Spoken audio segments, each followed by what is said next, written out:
Hutan paya laut di Malaysia merupakan yang ketiga terbesar di Asia Pasifik selepas Indonesia dan Australia. Jumlah luas keseluruhan kawasan hutan paya bakau ialah lebih kurang 567,000 hektar. Hutan paya bakau merupakan ekosistem yang amat penting. Semasa tsunami yang berlaku pada tahun 2004, hutan bakau di Pulau Betong, Pulau Pinang telah menyelamatkan nyawa beratus-ratus penduduk kampung di situ.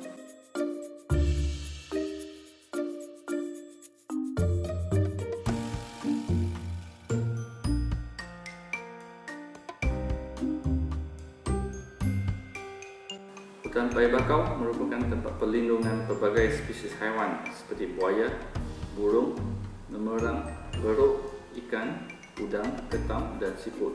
Ia juga merupakan habitat bagi lebih daripada 60 spesies tumbuh-tumbuhan. Terdapat 4 jenis spesies utama yang paling dikenali iaitu api-api, bakau minyak, berepat dan berus tumu.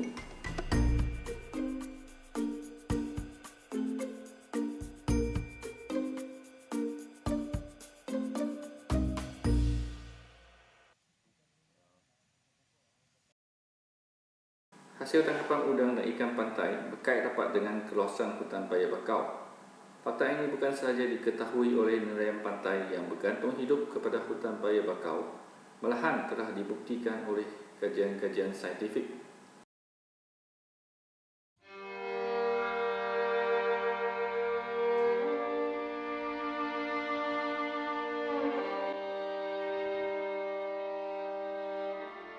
Malangnya, hutan paya bakau telah banyak diterokai untuk tujuan pembangunan seperti kolam ternakan udang, ternakan ikan dalam sangkar, industri kilang dan pembangunan bandar.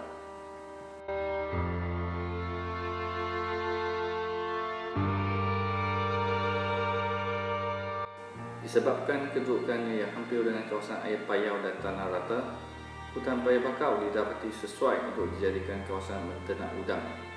Beribu-ribu hektar hutan bakau telah diterokai untuk dijadikan kolam udang. Penternakan udang telah bermula di sekitar tahun 1970-an di Asia dan telah berkembang pesat pada mulanya di China, Taiwan dan Korea Selatan. Negara Asia telah menyumbangkan 75% udang dunia. Kebanyakan daripada industri udang ini telah gagal dan kolam-kolam ditinggalkan begitu sahaja.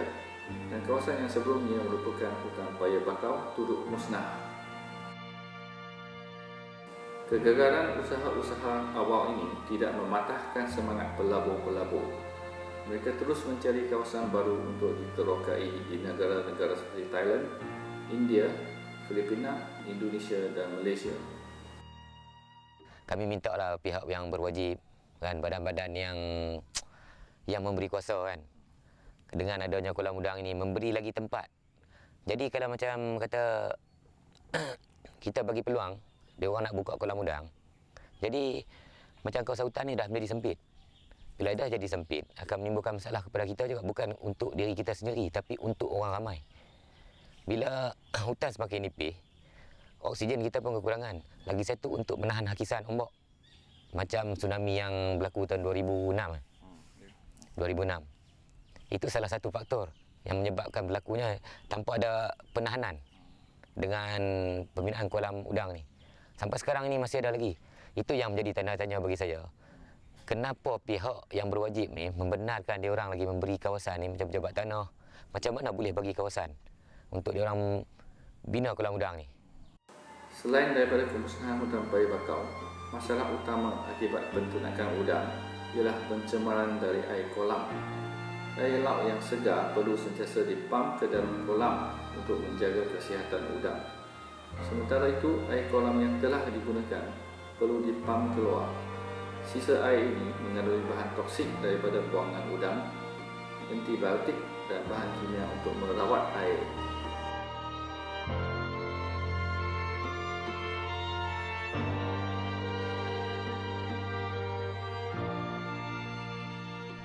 Kalau masalahnya lagi, kolam udang tu bila dibina kolam udang di situ, masalah ni apabila kolam itu dicuci, selepas hasil ditangkap, dicuci kolam itu, airnya dibuang ke laut.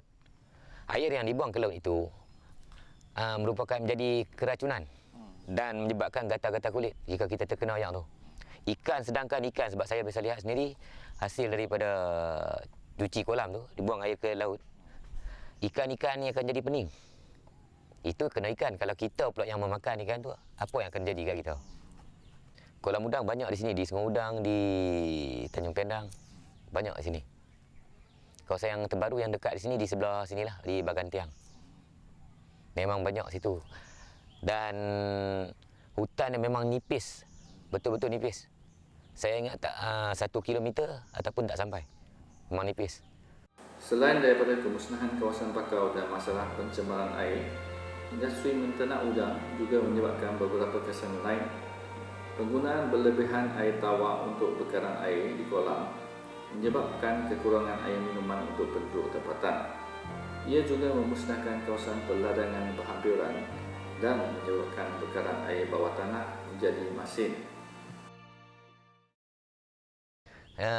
Kami di sini sebab itu kami sebagai kebijakan layanan pantai ini, kami mengambil tindakan lah. Kami menanam semula pokok-pokok bakau ni supaya mengekalkan sistem ekologi kan yang ada di sini. Macam di sebelah sana, di sebelah Bagan Tiang yang saya kata tadi, yang terdapat kolam udang tadi, tak ada pokok bakau, cuma pokok api-api. Pokok api-api pun merupakan satu penahanan juga kan, tapi apabila dibuat kolam habis, ditebang habis. Kami cuba saya upaya kami. Kami cuba, maksudnya kami nak mengekalkan juga keadaan tu. Kami nak dia seperti habitat semula jadi juga.